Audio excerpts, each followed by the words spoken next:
ప్రభువునందు ప్రియమైన దేవుని బిడ్డలారా, మా పరిస్థితి మీకు కొంత అర్థమై ఉంటుంది. ఇక్కడ వైఫై చాలా ఫెయిల్ అవుతూ ఉంది, క్షమించండి. ప్రస్తుతానికి మేము జూమ్లో లైన్లో ఉన్నామని నాకు అర్థం అవుతా ఉంది. తర్వాత రికార్డు కూడా అవుతుంది ఇది. మరి ఈ అసౌకర్యం బట్టి మేమే చాలా దుఃఖపడుతున్నాం, మమ్మల్ని క్షమించండి. ఇక దీన్ని మేము డిస్కనెక్ట్ చేసి వేరే ఏదైనా ఏర్పాటు చేసినట్టుకుంటున్నాం. ఇది మా పరిస్థితి ఇక్కడ, దయచేసి అర్థం చేసుకోమని కోరుతున్నాం. తలలో వంచండి, చిన్న ప్రార్థన చేసుకుందాం. కృపాభరితుడా, ఇదిగోనైనా మరోసారి నీకు అప్పగించుకుంటున్నాం. మాకు కలిగిన సౌకర్యము మా మనసు మీద కొంత భారాన్ని, ఒత్తిడిని పెంచుతూ ఉంది.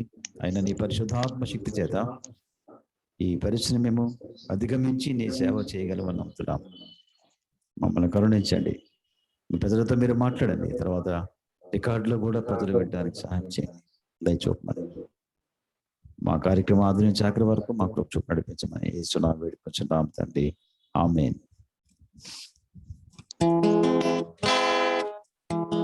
ఇమ్మానుయేలు రక్తం పాడుకుందాం. ఇమ్మానుయేలు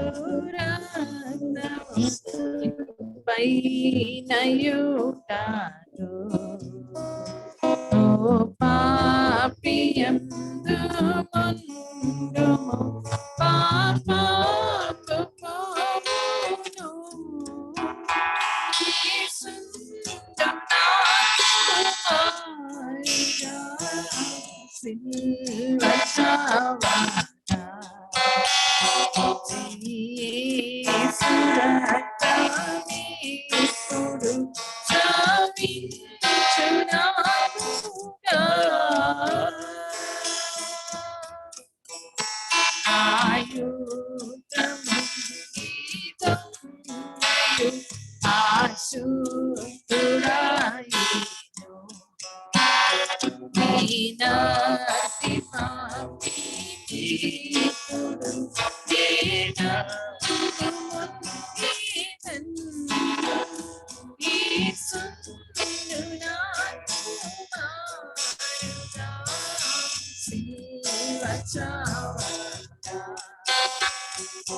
యేసు రక్తమిప్పుడు చావించునాకుగా, నానాదు రక్తమందున దీనముండిన నా దేవుని నిండు ప్రేమ నేనందు చూచెదను, యేసును నాకుమారుగా సిలువ చావగా, యేసు రక్తమిప్పుడు చావించునాకుగా, నాయాయుష్కాలమంతటా నా సొంత సంపదే, నా క్రీస్తు యొక్క రక్తమున నాదానమిదే, యేసును నాకుమారుగా సిలువ చావగా, యేసు రక్తమిప్పుడు చావించునాకుగా.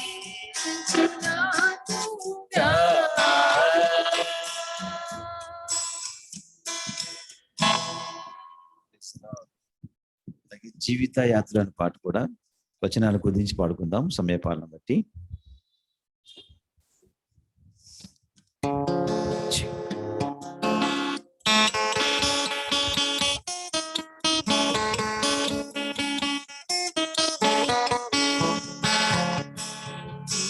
నా యాత్రలో నాదు గురిగివిగా, నీకు సాటి ఎవరు యేసువా, నీవు నడిచావు పెదనాలపై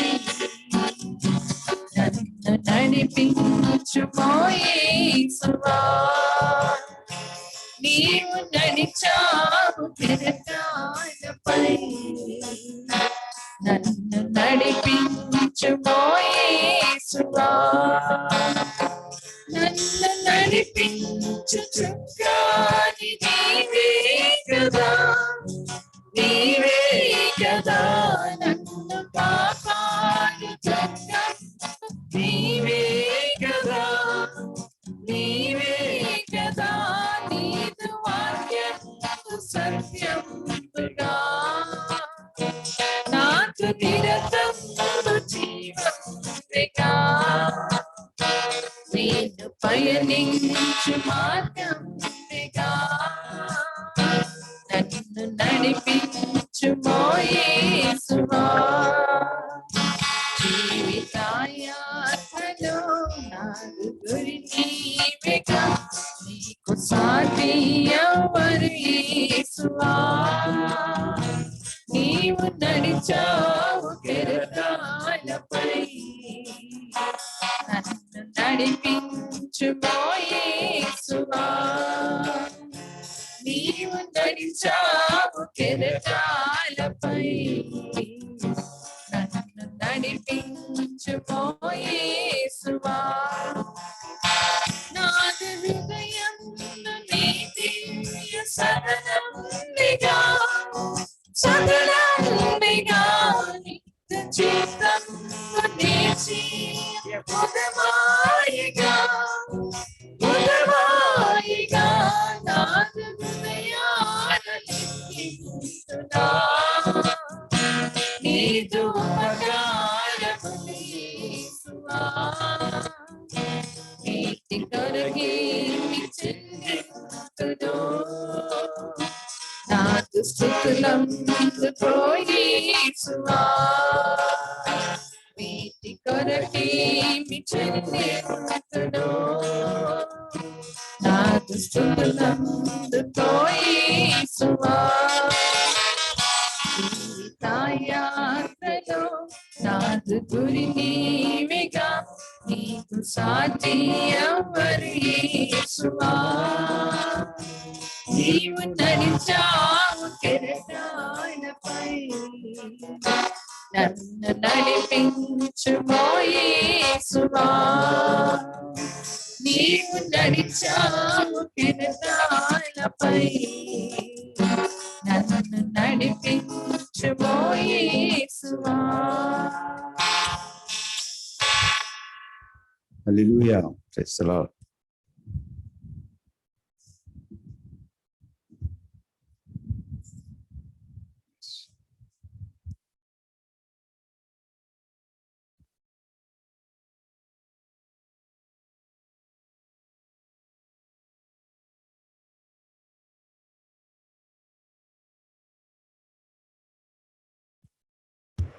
మన ప్రభువును రక్షకుడైన అద్వితీయ నాథుడైన యేసుక్రీస్తు నామమున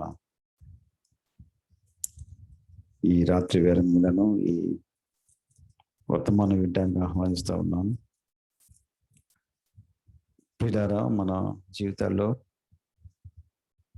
దేవుడు ఏది అనుమతించినా దానిలో మనం ఆదరించగలడు. మేము ఈ సిస్టంతో చాలా సఫర్ అవుతూ ఉన్నాం. పిల్లలు ఇటు అటు కింద పడి మీద పడి కొంత హెల్ప్ చేస్తూ ఉన్నారు. ఇంకా మరి కొన్ని సాలిడ్ స్టెప్స్ మేము తీసుకోవాల్సి వస్తుంది. కొంచెం మనం అప్డేట్ చేసుకోవాలి. దేవుని సహాయాన్ని బట్టి మనం అలా ముందుకెళ్దాం. కానీ నాతో పాటు ఈ సమయాన్ని దేవుని వాక్యాన్ని చదివి ధ్యానం చేయండి. సమయం కొంత మనకు వేస్ట్ అయింది. డిస్కరేజ్ అవ్వకండి మీరెవరు. మనము కొన్ని నిరుత్సాహాల ద్వారా వెళ్ళటం, వాటి ద్వారా కొంత నలగటం, కొంత విరుగుదల పొందటం మనకు అది ఎంతో మేలు. ఎన్నడూ దేనిని మనం ప్రతికూలంగా చూడొద్దు, నెగిటివ్గా చూడొద్దు. పరిశుద్ధాత్మ సహాయమును అలాంటి పరిస్థితులు కూడా మనం విసుగక మనం కోరుకుందాం. దైవాత్మ ఆదరణ అలాంటి వారికి మెండుగా దేవుడు కుమరించుగాక. గడిచిన బుధవారం 1 యోహాను పత్రిక 1వ అధ్యాయంలో 4-5 వాక్యాలు తీసుకున్నాం. ఆ తర్వాత కంటిన్యూ చేద్దాం. ఎందుకంటే సహవాసము అన్నది ఆ కాన్సెప్ట్ కంటిన్యూ అవుతుంది. 1 యోహాను పత్రిక 1వ అధ్యాయము మిగతా 5 నుంచి 10 వచనాలు మనం చదువుకుందాం. వస్తుంది. మీరు నాతో ఉండి ఇక్కడ చదవండి, మీరు మీ గృహాల్లో చదవండి. హుషారు చదువుతారు. మనందరం చదువుదాం. దాని తర్వాత చూడు ఓకే, నాకెందుకు స్టార్ట్ చేద్దాం. యోహాను రాసిన మొదటి పత్రిక 1వ అధ్యాయం 5 నుంచి 10 వచనాలు. నేను అటు మేము చేయాలి ఆయన మళ్ళీ మాట విని విని మళ్ళీ మీకు ప్రకటించు వర్తమానమేమనగా దేవుడు దేవుడు వెలుగై వెలుగై ఉన్నాడు. ఉన్నాడు, ఆయన యందు చీకటి ఎంత మాత్రమును లేదు. ఆయనతో ఆయనతో కూడా కూడా సహవాసము గలవారమని గలవారమని చెప్పుకొని చీకటిలో నడిచిన ఎడల మనం మనం అబద్ధమాడొచ్చు, అబద్ధమాడొచ్చు, సత్యమును జరిగింపకొందుము. అయితే అయితే ఆయన వెలుగులోనున్న ప్రకారము మనమును వెలుగులో నడిచిన ఎడల మనము మనము అన్యోన్య సహవాసము సహవాసము గలవారమై గలవారమై ఉందుము. అప్పుడు ఆయన కుమారుడైన యేసు రక్తము ప్రతి పాపము నుండి మనల్ని పవిత్రులనుగా చేయును. మనము పాపము లేని వారమని చెప్పుకునే ఎడల మనలను మనమే మోసపుచ్చుకుందాము, మరియు మనలో సత్యం ఉండదు. మన పాపములను మనము ఒప్పుకొనిన ఎడల ఆయన నమ్మదగిన వాడును నీతిమంతుడును గనుక ఆయన మన పాపములను క్షమించి సమస్త దుర్నీతి నుండి మనలను పవిత్రులనుగా చేయును.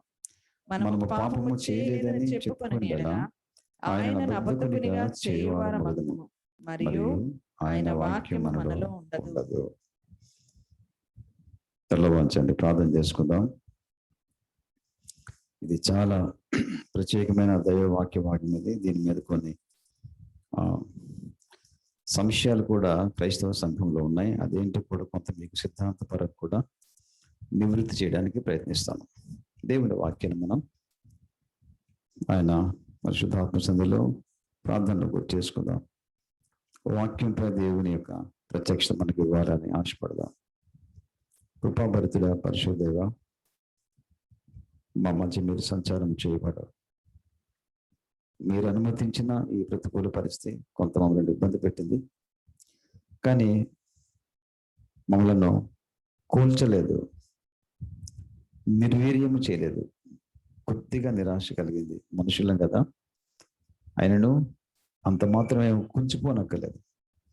మీ మీద ఆనుకోవాలి. అప్పటికప్పుడు మళ్ళీ పిల్లలు దైవమైన చూందరు ఏర్పాటు చేశారు. బహుశా తమ్ముడు భాస్కర్ ఈ విషయంలో మాకు హెల్ప్ చేసి ఉంటారని నమ్ముతున్నాను. తనలో తన కుటుంబాన్ని దీవించండి దేవా. ఇదిగో తండ్రి, మరి మా కుటుంబాలు కనెక్ట్ అయి ఉన్నాయి. ఎవరెవరో జూమ్లో కనెక్ట్ ఉన్నారో, అలాగే నాయన సుదూర ప్రాంతాల్లో మాతో వింటున్నారు, మాతో ఇలాగా ఈ రీతిగా కనెక్ట్ అయ్యారు. వారిని కూడా దీవించమని, మాట్లాడటకు నీ దాసులు నా శక్తిని మనం కనికరించమని, నీ అభిషేకం ఇమ్మని దేవా, వివరించటకు శక్తిని మనం కరుణించమని, మీ పరిశుద్ధమైన హస్తములు నీ దాసుని పెదవుల నుంచి తీసివేయవద్దని రక్తముతో కప్పమని యేసు నా వేడుకొంచున్నాం తండ్రి, ఆమేన్.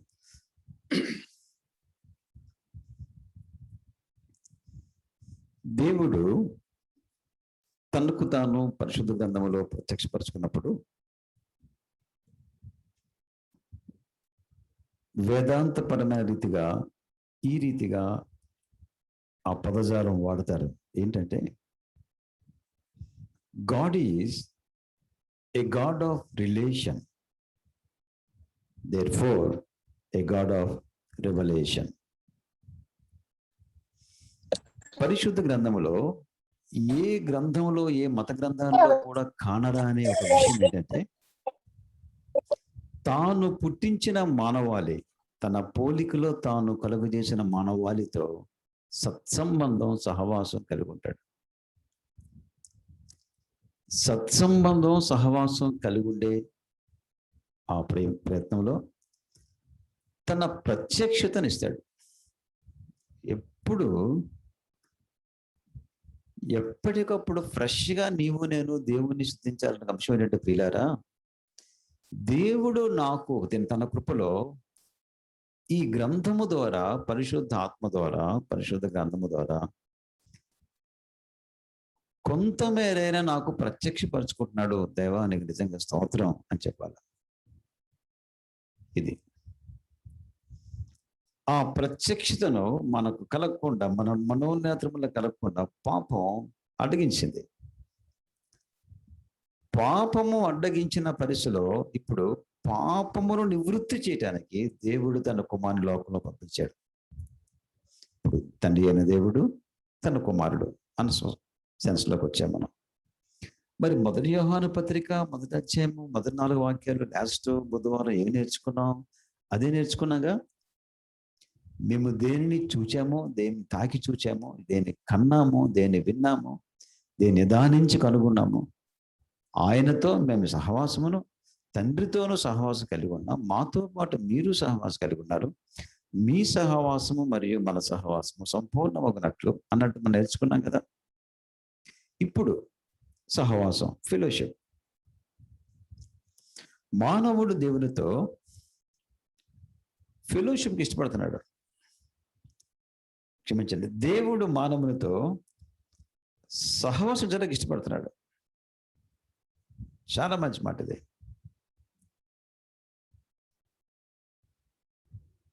ప్రతి మానవ గుండె హృదయము దేవుడు లేడు అన్న వెలితి అక్కడ ఉంది. వాక్యూమ్, శూన్యము. ఆ శూన్యమంతటిని తనదైన సహవాసముతో నింపి, ఆ శూన్యములో తన సహవాసం చేత నింపడం వల్ల వచ్చిన సంతోషాన్ని మనిషి ఇవ్వడానికి దేవుడు ఇష్టపడుతున్నాడు. అందుకు యేసుప్రభువు నమ్ముకున్నాం. ఏం దొరికింది నీకంటే? ఉద్యోగం దొరికింది కాదు,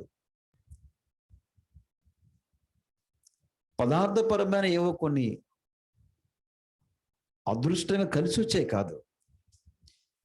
యేసుక్రీస్తు నేను ఎరిగినందుకు నాకు చెప్పనశక్యమును మహిమయుక్తమైన సంతోషమును సహవాసము దొరికింది అని చెప్పగలవారే నిజమైన క్రైస్తవులు.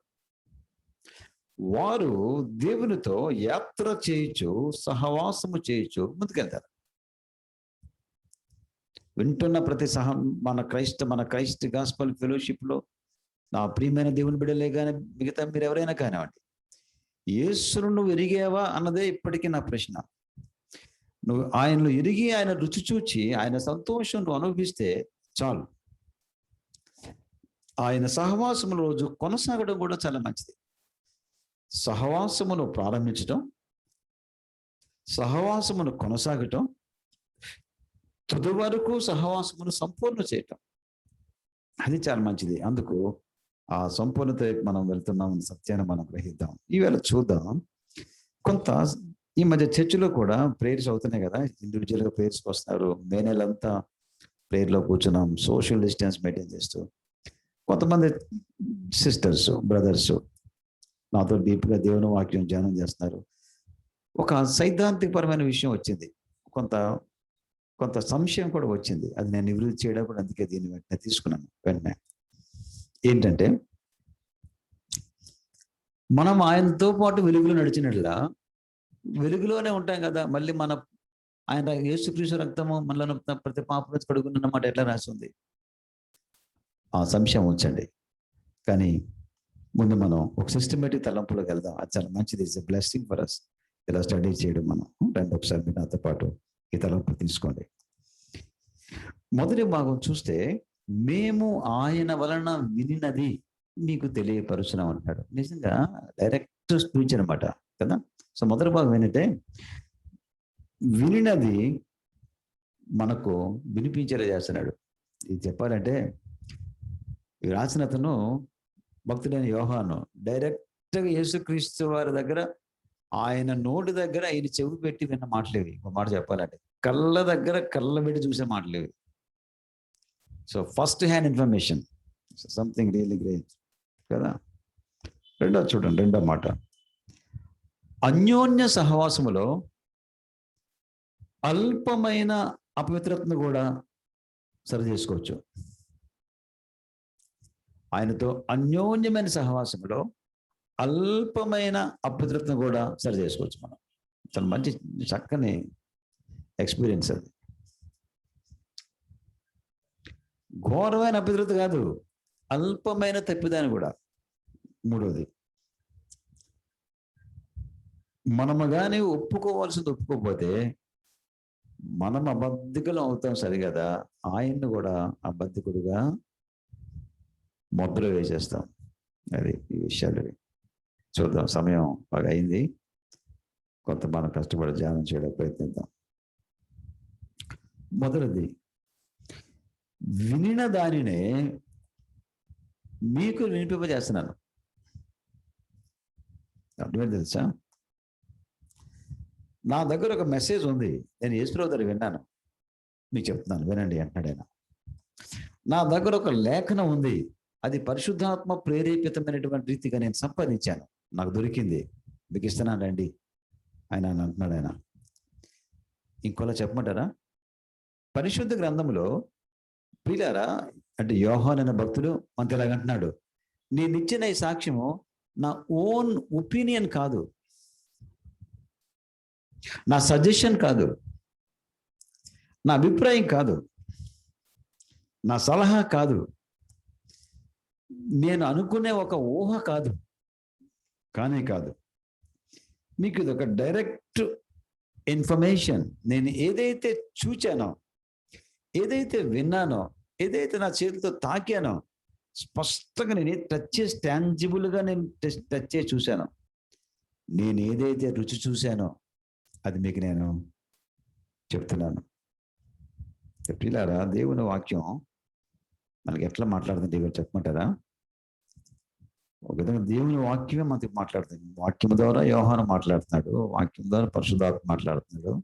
నిజానికి వాక్యమే మనతో మాట్లాడుతుంది. ఏమని తెలుసా?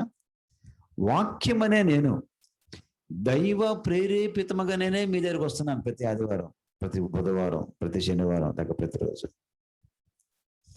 మానవ ఆలోచనతో నేను మీ దగ్గర రావట్లేదు అనే వాక్యమే మనతో మాట్లాడుతుంది.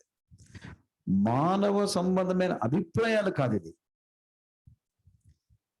ఎవరో మధ్యవర్తుడి నాతో మాట్లాడడం కాదు, డైరెక్ట్ దేవుడే నన్ను ఈ లోకంలో మీ కొరకు రచింపజేశాడు అన్నట్టుగా మాట్లాడడం. అందుకే ద బైబిల్ స్పీక్స్, పరిశుద్ధ గ్రంథము మాట్లాడే గ్రంథము.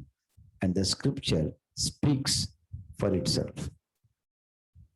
వాక్యము, లేఖనము తనకు తాను సమర్థించుకుంటూ దేవుని వాక్యం మాట్లాడుతుంటుంది. 2 పేతురు 1:19, 20, 21 ఓపిక చదవండి. మొదట అవుట్లైన్ మనం ముగిద్దాం. 2 పేతురు 1:19, 20, 21. మరియు ఓకే, ఇంతకంటే స్థిరమైన ప్రవచన వాక్యము మనకున్నది. తెల్లవారి వేకువ చుక్క మీ హృదయములలో ఉదయించు వరకు ఆ వాక్యము చీకటి గల చోటున వెలిగిచ్చు దీపమైనట్టున్నది. దాని యందు మీరు లక్ష్యముంచిన ఎడల మీకు మేలు. ఒకడు తన ఊహను బట్టి చెప్పుట వలన లేఖనములో ఏ ప్రవచనమును పుట్టదని మొదట మీరు గ్రహించుకొనవలెను. 21 వరకు. ఏలయనగా ప్రవచనము ఎప్పుడునూ మనుష్యుని ఇచ్చను బట్టి కలగలేదు, కానీ మనుష్యులు పరిశుద్ధాత్మ వలన ప్రేరేపింపబడిన వారై దేవుని మూలముగా పలికిరి. చూసారా? The Bible spoken by God, written by man. పరిశుద్ధాత్ముడు పలుకగా మానవుడు రచించి మన చేతులకు ఇచ్చాడు. అందుకు నేను ఇటీవల కాలంలో మే నెల ఆఖరి రోజుల్లో నేను మీకు ఒక మంచి వాక్య ధ్యానాన్ని ట్రైనప్ చేసి పంపించాను. ఇప్పటికీ సిస్టర్స్ బ్రదర్స్ చేస్తాను, నేను కూడా చేస్తాను. కొంచెం కష్టం అనిపిస్తుంది, బిజీగా ఉన్న టైంలో చేయొచ్చు, పర్లేదు చేయొచ్చు. ఎలా తెలుసా తమ్ముడు? మొదట వాక్య భాగ్యం చదివేసి మళ్ళీ అరగంట పోయి మళ్ళీ వాక్యం కాడికి వెళ్ళి దాన్ని ధ్యానం చేసుకుంటూ, పనులు చేసుకుంటూ, బ్రేక్ఫాస్ట్ చేస్తూ వాక్యం చదువుకుంటూ. ఇప్పుడు బ్రేక్ఫాస్ట్ చేస్తూ ఇటు మాట్లాడుకునే కంటే వాక్యం చదువుకోవడం మంచిది కదా. మధ్యాహ్నం పూట ఇంకోసారి చదువుకుంటూ, పడుకునే ముందు మరోసారి చదువుకుంటూ, ఇలా చేయడం చాలా మంచిది. ఎందుకు తెలుసా? ఇది దేవుని ప్రేరేపిత వాక్యం. అది మానవునికి జీవాన్ని ఇస్తుంది, వెలుగునిస్తుంది. సో నేను మీకు డైరెక్ట్ మీకు ఏమైతే విన్నానో అదే చెప్తాను అని అర్థమే తెలుసా? నేను డైరెక్ట్గా దేవుని దగ్గర నుంచి వచ్చిన వాక్యాన్ని అర్థం అనమాట. ఈ సహవాసము దేవునితో కలిగి ఉండొచ్చు అని చెప్పిన మాట పరిచయం నిజం అని అర్థం అనమాట. 2వ తలపు చూద్దాం, టైం అవుతా ఉంది. అన్యోన్య సహవాసములో అల్పమైన, అత్యంత అల్పమైన చిన్న అపవిత్రతను కూడా గుర్తుపట్టచ్చు. రైట్. నాకు ప్రియమైన సిస్టర్స్ మీరు వింటున్నారు, నన్ను అడిగిన వారు కూడా మీరు వింటున్నారు అనుకుంటున్నాను. మళ్ళీ మీరు కన్ఫర్మ్ చేసుకోండి సత్యాన్ని. ఇప్పుడు చదవండి వాక్యాన్ని ఒకసారి. 5వ వాక్యం చదవండి ఒకసారి. 5వ వాక్యం చదవండి. ఏది? 1 యోహాను పత్రిక 1వ అధ్యాయం 5వ వాక్యం చదవండి. మేము ఆయన వలన విని మీకు ప్రకటించు వర్తమానమేమనగా, దేవుడు వెలుగై ఉన్నాడు, ఆయన యందు చీకటి ఎంత మాత్రమును లేదు. ముందుకెళ్ళాడు. చూడండి, దేవుడు వెలుగై ఉన్నాడు, ఆయన యందు వెలుగై ఉన్నాడంటే చాలు కదా, నేనే లోకానికి వెలుగని చెప్పినాడు కదా ఆయన. మళ్ళీ పక్కన మళ్ళీ దానికి సపోర్టివ్ ఏంటి అంటే, ఎలాంటి వెలుగు అంటే చీకటికి ఒక్క రవ్వ కూడా అసలు అణుమాత్రము కూడా దాని ఉనికికి అక్కడ ఛాన్స్ ఉండే ప్రసక్తే లేదు. ఇప్పుడు రండి ఏమవుతుందో. ఆయనతో కూడా సహవాసము గలవారమని చెప్పుకొని, అంటే వెలుగై ఉన్న దేవునితో సహవాసము కలిగి ఉన్నాము అంటే చెప్పుకొని చీకటిలో నడిచిన ఎడల, అది అటుందంటే మళ్ళీ సత్యమేనా? అది నిజమేనా? వెలుగై ఉన్న దేవునితో నాకు సంబంధము సహవాసం ఉంది అంటే నేను దేవుడితో ఫెలోషిప్ చేస్తున్నాను అని చెప్పుకొని, మళ్ళీ దేవుడైన వెలుగైనటువంటి దేవునికి విరుద్ధమైన చీకటితో మళ్ళీ సహవాసం చేస్తే మనం ఏం చేస్తాం? మనం అబద్ధం ఆడొచ్చు, పచ్చి అబద్ధం. చూసావా? సత్యమును జరిగింపకుందుము. అర్థమైంది తెలుసా? ఒక వ్యక్తి ఒకే సమయంలో వెలుగుతోనూ చీకటితోనూ సహవాసం చేయలేడు, ఒకదాంతో చేయగలడు. ఒక రాజకీయ నాయకుడు, ఎమ్మెల్యే క్యాండిడేట్ ఒకేసారి ఆ పార్టీ పక్షాన్ని ఈ పార్టీ పక్షాన ఓట్లు నిలబడతాడా? ఎలక్షన్ నిలబడతాడా? ఏదో ఒక పార్టీ పక్షాన ఉండాలా. వెలుగుతోనూ చీకటితోనూ ఒకే వ్యక్తి ఒకే సమయమందు సహవాసం చేయడు. ఇది మీరు వినండి, చేయడు. ఒకవేళ తను చెప్పుకుంటూ నేను వెలుగుతోనే ఉన్నాను సుమా అని చెప్పుకుంటూ, ఒకవేళ చీకట్లో ఉంటేనో అంటే చెప్పుకుంటూ చీకట్లో ఉండడం సాధ్యమేనా? అర్థమవుతుందా? చర్చికి వెళ్తున్నాను అని చెబుతూ బార్ షాప్కి వెళ్ళడం సాధ్యమేనా? సాధ్యమేగా. పరిశుద్ధాత్మతో సహవాసం కలిగి ఉన్నానని చెప్పుకుంటూ అపవిత్రమైనటువంటి మరొక అక్రమ జీవితంలో జీవించడం సాధ్యమేనా? సాధ్యమే అని చెప్తుంది మరి ఇప్పుడు. కాకపోతే ఆ బతుకు మాత్రం అబద్ధం. దేవుడు పరిశుద్ధుడు అని చెప్పుకుంటూ పరిశుద్ధాత్మ పొందేయాలని చెప్పుకుంటూ పరిశుద్ధాత్మ స్వభావమునకు విరోధమైన జీవితం కూడా జీవించడం సాధ్యమేనా? సాధ్యమే. అప్పుడు అలాంటి వారికి ఏమని పేరు పెడతాడు? అది అబద్ధము. మనము సత్యము అంటే అర్థం ఏంటి తెలుసా? ఆయన వాక్యమే సత్యము కనుక ఆయన వాక్యం మనలో లేదు కనుక వాక్యం మన విరోధమైనది ఏది? ఆ సత్యమే మనలో తోసేసింది అని అర్థం. ఇంకా రండి మరి కొద్ది లోటుకి వెళ్తారు. రెండోసారి త్వరగా మిగతా ఆ నెక్స్ట్ వాక్యం చదవండి. ఇప్పుడు చదివించారు. ఆ తర్వాత అయితే ఆయన వెలుగులోనున్న ప్రకారము మనమును వెలుగులో నడిచిన ఎడల.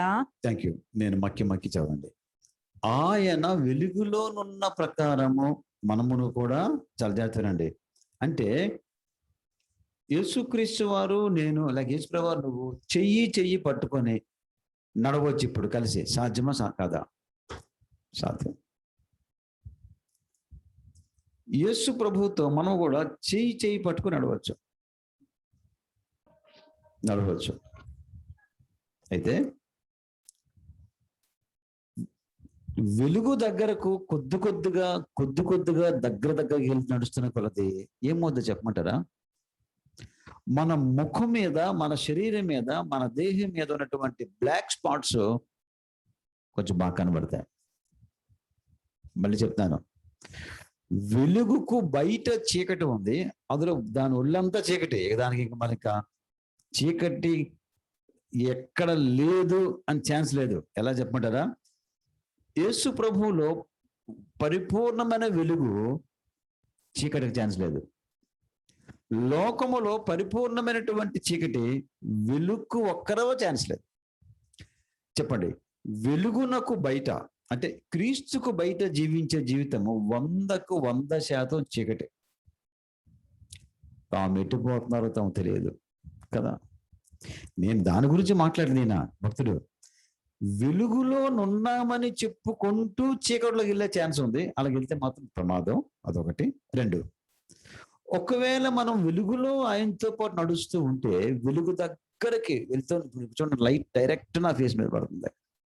ఇంకా బ్రైట్ లైట్ ఫిక్స్ చేసాం అనుకోండి, నేను ఇలా వెళ్తాను అనుకోండి, ఇలా దగ్గరికి వెళ్తున్నాను, లైట్కి దగ్గర అవుతున్న కొరది ఏమవుతుంది? దానికి దూరంగా ఉన్నప్పుడు నా శరీరం మీద ఉన్నటువంటి కొన్ని మరకలు, మచ్చలు, మొటిమలు కనిపించకపోవచ్చు. దానికి దగ్గరవుతున్నప్పుడు బాగా కనిపిస్తాయి. మీకు అర్థమైంది లేదు? అన్నా ఏంటన్నా, ఆయనతో వెలుగులో నడుస్తున్నప్పుడు మనం అప్పుడు ఆయన కుమారుడైన యేసు రక్తం మన పాపను ఎట్లా కడుగుతాడు? వెలుగులో ఉంటుంటే మన పాపం ఎట్లుంటుంది అన్న అన్నదానికి జవాబు ఏంటంటే వెలుగుకు నాకు సమీపం అవుతున్న కొలది పరిశుద్ధాత్మ దేవుడు యేసు ప్రభుతో సమీపం నడుస్తున్న కొలది మనలో ఉన్నటువంటి ఇంకా శరీర తత్వము, పాప తత్వము, కోప తత్వము, కాముకత్వము, ఏదైతే శరీర తత్వ సంబంధమైన పాపం ఉన్నదో అది మనకి ఇంకా చాలా క్లోజ్గా చూపిస్తూ ఉంటాడు.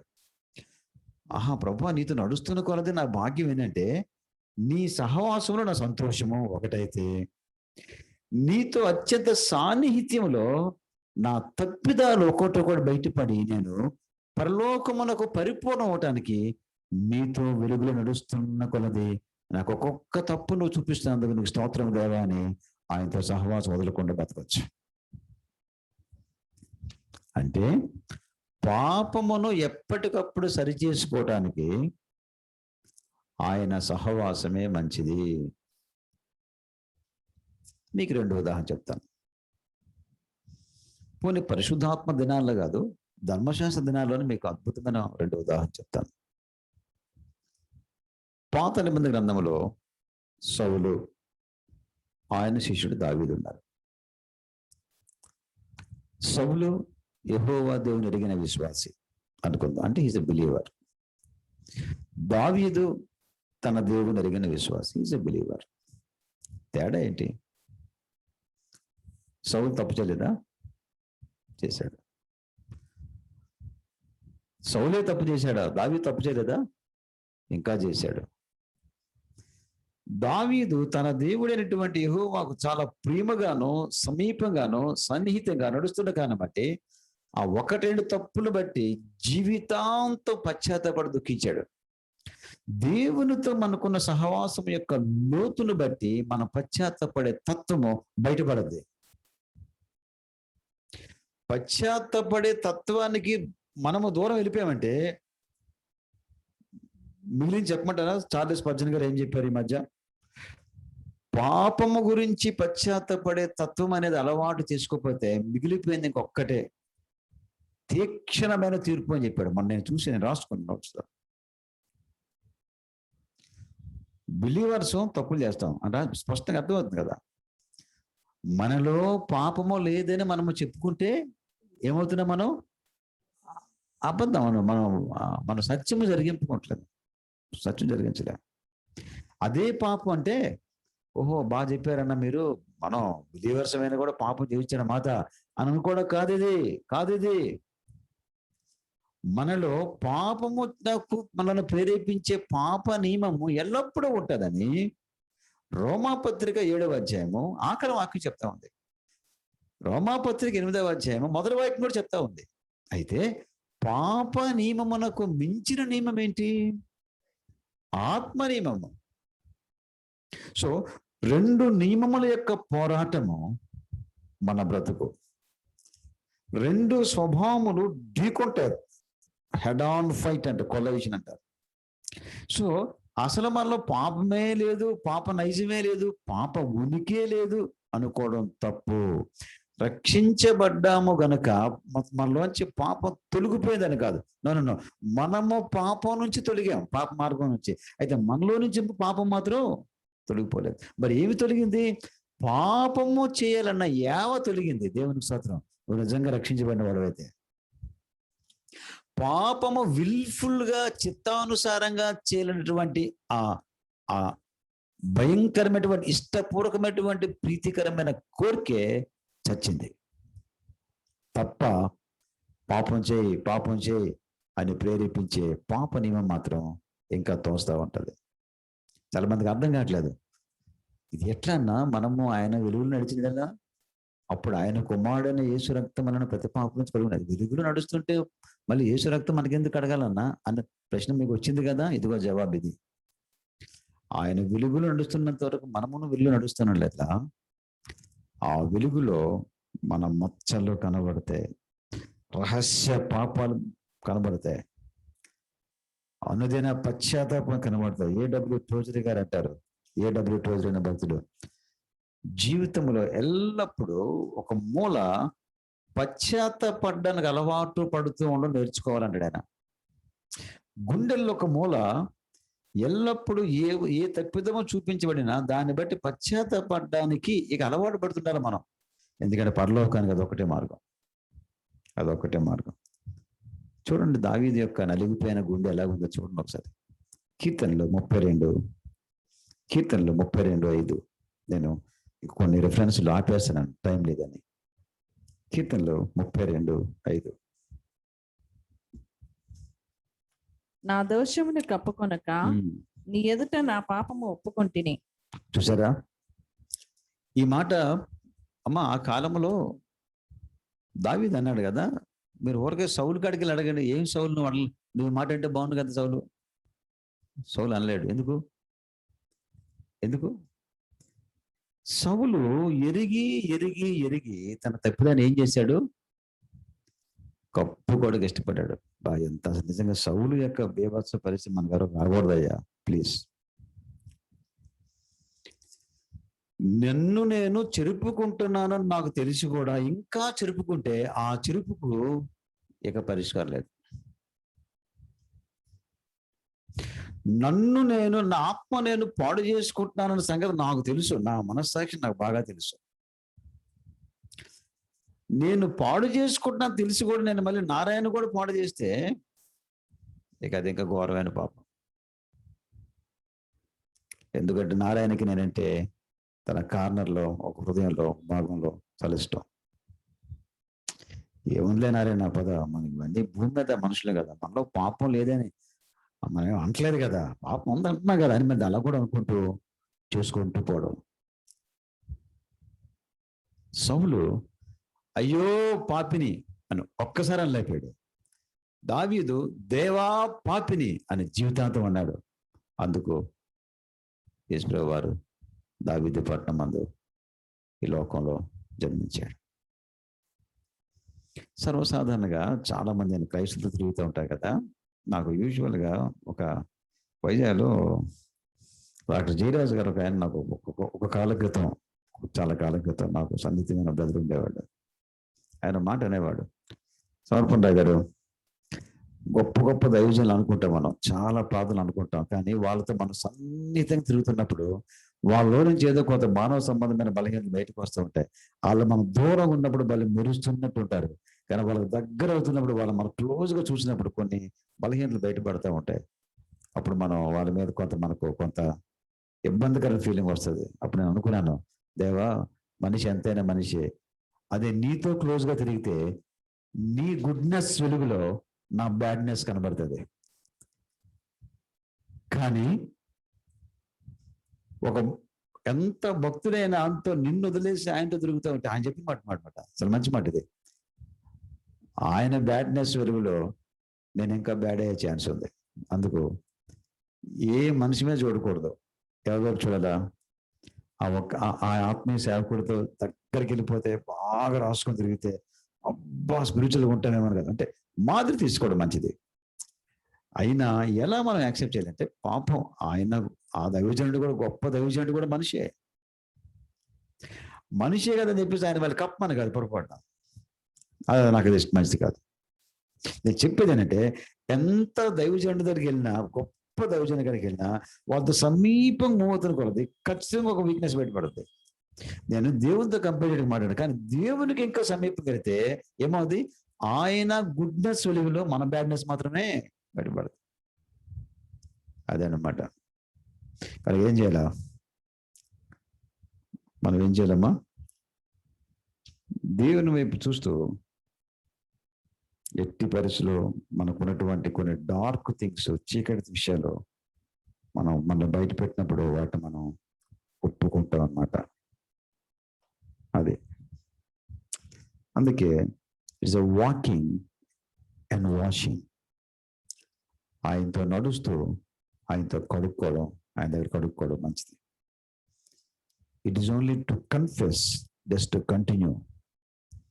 మన తప్పుదాలు ఒప్పుకుంటూ మన సహవాసం కంటిన్యూ చేయడం చాలా మంచిది. చివరి మాటకు వచ్చి ముగిస్తాం.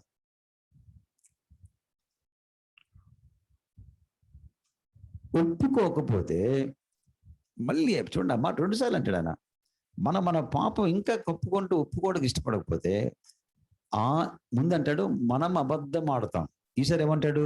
ఆయనను అబద్ధకునిగా.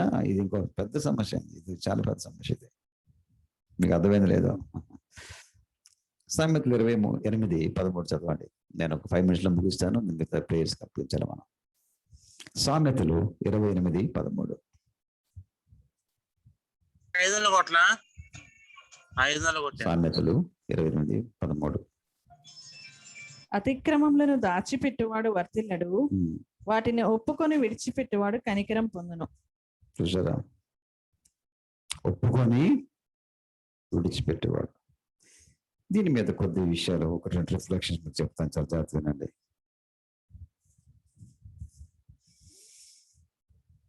ఎవరైనా తన తప్పిదమును ఒప్పుకుంటే వానిలో వాక్యము లేదు అన్నాడు. అంటే సత్యము లేదు. వాక్యమే సత్యము కనుక వాక్యము లేదు అన్నా సత్యము లేదన్న భావం ఒకటే. వాడు అబద్ధము జరిగించేవాడు, అబద్ధకుడు. సరే, అది కూడా అర్థమైంది. ఆ రెండో మాట ఏంటమ్మా? ఆయనను ఏం చేస్తాం మనం? అంటే మన అబద్ధం ఆయన అబద్ధకుడు చేస్తుందా? ఎట్లది? పాయింట్ అర్థమైందా? నా అబద్ధం నన్ను అబద్ధకుడు చేస్తుంది. నువ్వు అబద్ధం వాడితే నేను అబద్ధకుడు అంటారు. నా అబద్ధం ఆయన కూడా ఏం చేస్తుంది? అబద్ధకునిగా చేస్తుంది. ఒక వాక్యం తీయండి ఒకసారి. ఒక వాక్యం చూపిస్తాను. 1 యోహాను 5:10 చూడండి. 1 యోహాను 5:10.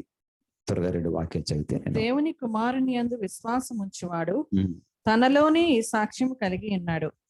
దేవుని నమ్మని వాడు ఆయన తన కుమారుని గూర్చి ఇచ్చిన సాక్ష్యమును నమ్మలేదు గనక అతడు దేవుని అబద్ధికునిగా చేసిన వాడే. దేవుడు తన కుమారుని గురించి చెప్పింది సత్యం.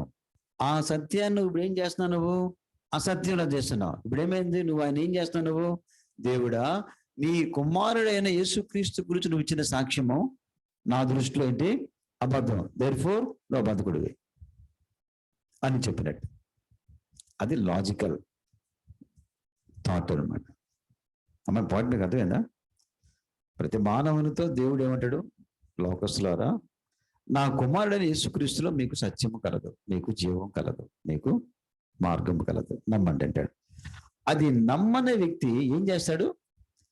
దేవుడే సత్యమైతే, తను చెప్పిందే సత్యమైతే, ఆ సత్యమే వీడు సత్యం కాదని నమ్మితే ఏమైనట్టు? దేవుడు చెప్పినది సత్యం కాదు అంటే ఏంటి? అబద్ధం. దేర్ఫోర్ దేవుడు అబద్ధకుడు. అర్థమవుతుందా లాజికల్ పొరలో? ఇది ఒక భాగం. రెండో భాగం చెప్తాను. ఇది యేసు ప్రభు నమ్మనోడు గురించి ఇచ్చినటువంటి అబద్ధం. యేసు ప్రభు నమ్ముతున్నామన్న మన గురించి వచ్చే అబద్ధం చెప్పమంటారా? నేను సత్యం, ఎందుకంటే నా పేరు సత్యం. యేసు ప్రభు సత్యం, నేను నమ్మింది సత్యం, నా దేవుడు సత్యం. బాగుందా? రైట్, అంతవరకు బాగానే ఉంది. నేను డిపార్ట్మెంట్లో ఆడేది అబద్ధం, పెట్టే సంతకం అబద్ధం, ఇచ్చే వాంగ్మూలం అబద్ధం. ఇంకో మాట చెప్పాలంటే, నా నోటితో చెప్పేది సత్యం, నేను బతికేది అబద్ధం.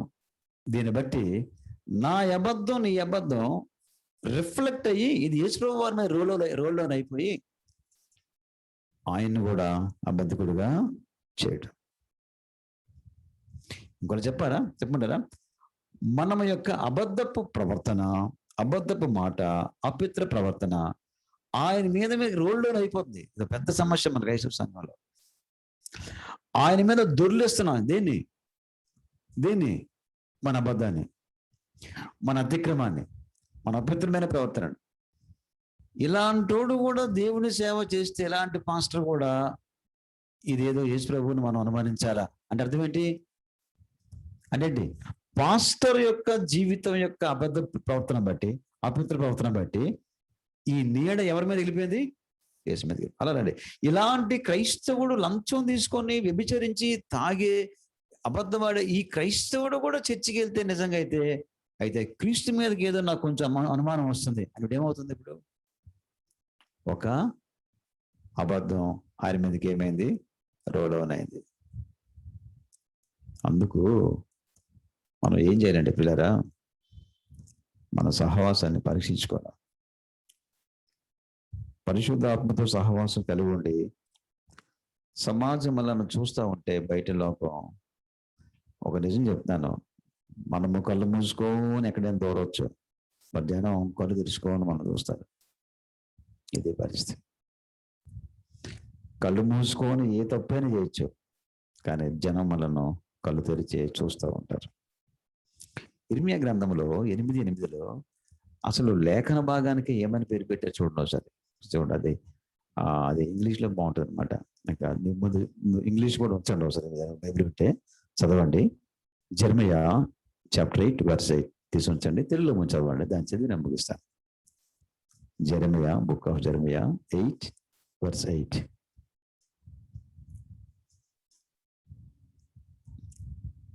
మేము జ్ఞానులమనియు యెహోవా ధర్మశాస్త్రము మా యొద్దనున్నదనియు మీరేలా అందరూ? నిజమే కాని శాస్త్ర కల్లకలము అబద్ధముగా దానికి అపార్థము చేయుచున్నది. మీకు అర్థమైందా?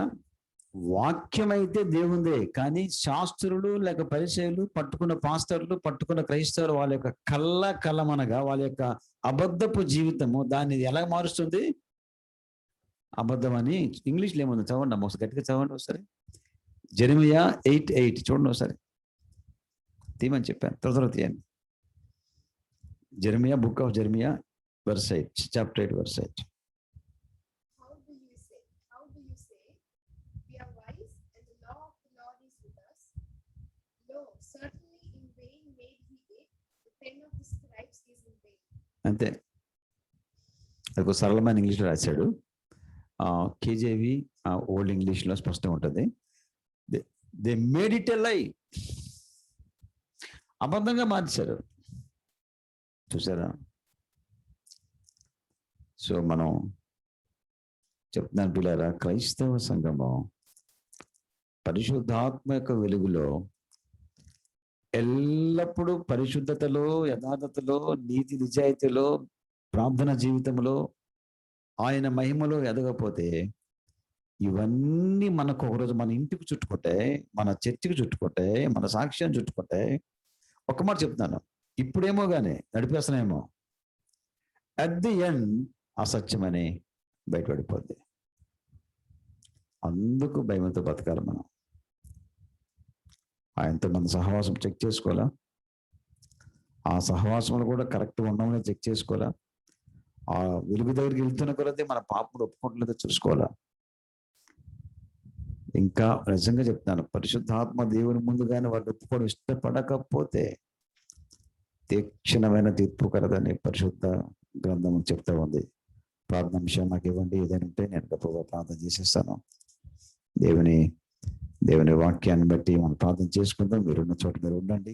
ఇది రికార్డు కూడా చేసినట్టు వింటున్నా నేను, తర్వాత మళ్ళీ మీరు చూసుకోవచ్చు. సురేంద్ర అనే బ్రదర్కు యాక్సిడెంట్ అయింది, హెడ్ ఇంజరీ అయింది, హోప్లెస్ కండిషన్ అని డాక్టర్ చెప్తున్నారు. ప్రార్థన చేయండి. గుంటూరు మన పోలీస్ రవి, మన చర్చి ప్రారంభ సభ్యుడు, నోరు తెరవడం కష్టంగా ఉంది, స్వస్థ కోసం ప్రార్థన చేయండి. మిషనరీ లావణ్య, ఆమె తల్లి గారు కోలుకుంటున్నారు, ప్రార్థించండి. కోటెడ్ బ్రదర్కి కిడ్నీ స్టోన్ సర్జరీ మళ్ళీ క్షేమంగా జరిగింది. రెండవది, షుగర్ లెవెల్స్ ఎక్కువైతున్నాయి, ప్రార్థన చేయండి. తల్ల వంచండి, ప్రార్థన చేద్దాం. కృపగల మా తండ్రి దేవా, మీరు ఇచ్చిన వాక్యం కొరకొన్నారు. యేసుక్రీస్తును ప్రూవ్ చేయాలంటే ఏమీ లేదు నాయన. మేము ల్యాబొరేటరీ కాడికి వెళ్ళక్కలేదు, వితండవాదం చేయక్కలేదు, ఫిలాసఫీ లెవెల్లో మేము ఆర్గ్యుమెంట్ చేయక్కలేదు. నమ్మిన యేసును మా జీవితాల్లో జీవించి కనుపరిస్తే చాలు నాయన. క్రీస్తు పోలికలకు మేము వెళితే చాలు నాయన. అనుక్షణ అప్రమత్త కలిగి మేము బతికితే చాలు నాయన. పరిశుద్ధాత్మకు సాన్నిహితం ఉంటూ చిన్న తప్పిదాన్ని కూడా ఒప్పుకునే తత్వం మాకు దయచేయండి నాయన. అలా లేదంటే మా మా క్రీస్తు పోలిక మేము ఆటంకం అయిపోద్ది. మేము వేరే పోలికలు వెళ్ళిపోతాం. మమ్మల్ని చూసిన వాళ్ళు వెంటనే పసిగట్టేస్తారు. ఒకప్పుడు నీ ఆత్మీయ జీవితం నీ ముఖం మీద ప్రకాశించేది. ఈవేళ నేను చూస్తుంటే నీలో తేడా కనబడుతున్న లోకం అనేస్తారే మమ్మల్ని. అందుకు పరీక్షించుకోవడానికి సహాయం చేయండి. సురేంద్ర అనే సహోదరి యాక్సిడెంట్ అయింది, హెడ్ ఇంజరీ, ఏసునామాన్ని స్వస్థపరచండి. హోప్లెస్ కండిషన్, దుఃఖకరమైన పరిస్థితి, భయపడాల్సిన పరిస్థితి. అసలు గుంటూరు పోలీసులు అవి తమ్ముడిని మీరు ముట్టి స్వస్థపరచండి. నోరు తెరవలేకపోతున్నాడు, ముట్టండి, చేయి చాపండి. మిషనరీ లావణ్య ఆమె తల్లి కొరకు ప్రార్థిస్తున్నాం, కోలుకుంటున్నారు, పర్ఫెక్ట్ హెల్త్ దయచేయండి. రమేష్ కూడా ఆ ఉన్నప్పుడు విన్నాం, స్వస్థపరచండి. కోటరెడ్డి బ్రదర్కు కిడ్నీ స్టోన్ సర్జరీ క్షేమంగా జరిగింది, ముగిసింది. షుగర్ లెవెల్స్ ఎక్కువ ఉన్నాయి, స్వస్థపరచండి. ఇంకా ఎవరైతే ఉన్నారో వారిపై కృప చూపండి. మాతో కూడా ఉండండి, దయ చూపండి. ఈ రాత్రి వేళ ఇంకా మా పడకల మీద మాతో మాట్లాడుతూ ఉండండి. దేవ మమ్మలను యేసుక్రీస్తు రూపంలో మార్చడానికి సార్, మా నోటి మాట, మా కంటి చూపు, దేవ మా టోటల్ బాడీ లాంగ్వేజ్ యేసు ప్రభువును చూపించడానికి సహాయం చేయండి. కృప చూపు నడిపించమని యేసునామమున ప్రార్థిస్తున్నాము తండ్రి, ఆమేన్. యేసు రక్తము నాకు విజయము, యేసునామం సంపూర్ణ విజయము కలుగును గాక. అపవాదికిడకనంత నాశనం కలుగును గాక. ఆమేన్. తండ్రి అయిన దేవుని ప్రేమ, రక్షకుని కృప, పరిశుద్ధాత్మ దేవుని సన్నిధి మనకు తోడుగా ఉండుగాక. ఆమేన్. ప్రభు కృప మీకు తోడుగా ఉండుగాక. మిమ్మల్ని ప్రభు దీవించుగాక. మళ్ళీ మనం శనివారం రాత్రి కలుసుకుందాం. Thank you so much. God bless. Good night.